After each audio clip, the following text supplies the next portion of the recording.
இன்றே டவுன்லோட் செய்து உங்கள் ஃபேவரட் ஷோக்களை என்ஜாய் பண்ணுங்க. வார்த்தைய பார்த்து யூஸ் பண்ணுங்க. வார்த்தைய பார்த்து பேச நான் ஒண்ணு உன்கிட்ட பிச்சை எடுக்க வரல.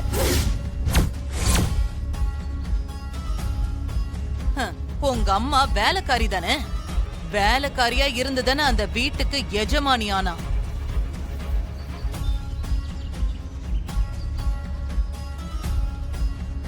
பாருங்க, இந்த ஊர்ல நீங்க எவ்வளவு பெரிய ஆளா வேணாலும் இருந்துட்டு போங்க. இதுக்கு மேல எங்க அம்மாவை பத்தி ஒரு வார்த்தை சொன்னீங்க, நானும் உங்க லெவலுக்கு வந்து இறங்கி பேசுவேன். பாத்தியா மருது, நம்ம லெவலுக்கு இறங்குற ஆளை பாத்தியா?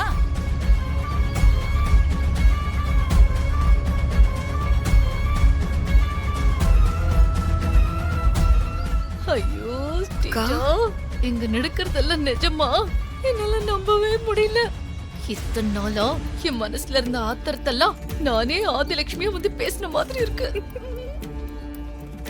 விஷால், ராகவ், பெரியவங்க கிட்ட எப்படி பேசணும்னு தெரியாதா? உங்களை அவ்வளவு பேசுறாங்க.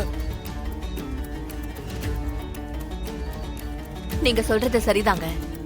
நான் வேலைக்காரி தான், அத நான் இல்லைன்னு சொல்லல. ஆனா அந்த வேலைக்காரி இன்னைக்கு என் குடும்பத்தோட பாசத்துக்கும் என்ன மதிக்கிற இந்த சில மனுஷங்களோட அன்புக்கும் என்னைக்குமே எஜமானியா இருக்கிறேன்னு நினைக்கும் போது எனக்கு ரொம்பவே சந்தோஷமா இருக்கு. இப்ப என்கிட்ட இல்லாத பணம் இல்ல, அதுக்காக பணத்தை முன்ன வச்சு நான் யாரையும் எடை போடுறதும் இல்ல. சுபத்ரா,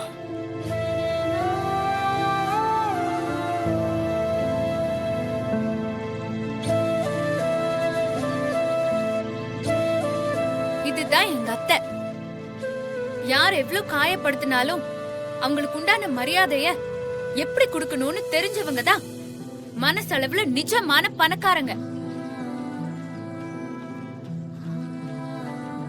அதை விட்டுட்டு நம்ம வரும்போது 4 பேர் பயந்து தலகுனியணும் நினைக்கிறது, அது ஒரு பெருமையா பேசுறது, இதெல்லாம் உண்மையான பெரிய மனுஷ தன்மையே கிடையாது.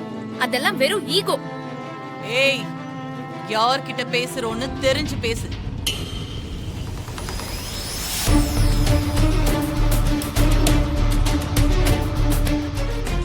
அம்மா, சொல்றேன்னு தப்பா எடுத்துக்காதீங்க. தெய்வம் முடிவு எடுத்ததுக்கு பிறகு அந்த முடிவை மாத்த நாம யாருமா?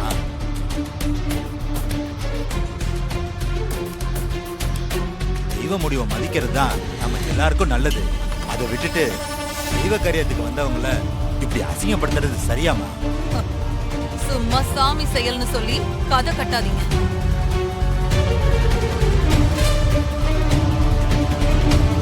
ஊர்ல பெரிய மனுஷி நான் ஒருத்தி இருக்கும்போது இவங்களுக்கு முதல் மரியாதையா?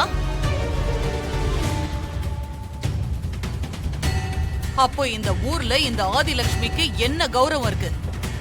இத்தனை வருஷமா இந்த ஊர்ல எனக்குன்னு ஒரு தனி இடம் இருந்ததுக்கு என்ன அர்த்தம்? உங்களுக்கெல்லாம் நான் செஞ்சது அவ்வளவு சீக்கிரம் மறந்துட்டீங்களா? நீங்க செஞ்சதெல்லாம் இந்த ஊர் மக்கள் நல்லாவே ஞாபகம் வச்சிருக்காங்க போல இருக்கு. அதான் நீங்க இவ்ளோ கேக்கும் போது உங்களுக்காக இங்க பேசுறதுக்கு யாருமே இல்ல. அது சரியா சொன்ன இசை. இதோ இருக்காங்களே, நீங்க ஆசைப்பட்டு வாங்குறதுக்கு பேரு மரியாதை இல்லைங்க. ஊரை ஆசைப்பட்டு குடுக்கறது தான் மரியாதை. அது ஏன் உங்களுக்கு கிடைக்கல புரியுதா? இதுக்கு மேல நம்ம என்ன சொல்ல முடியும்?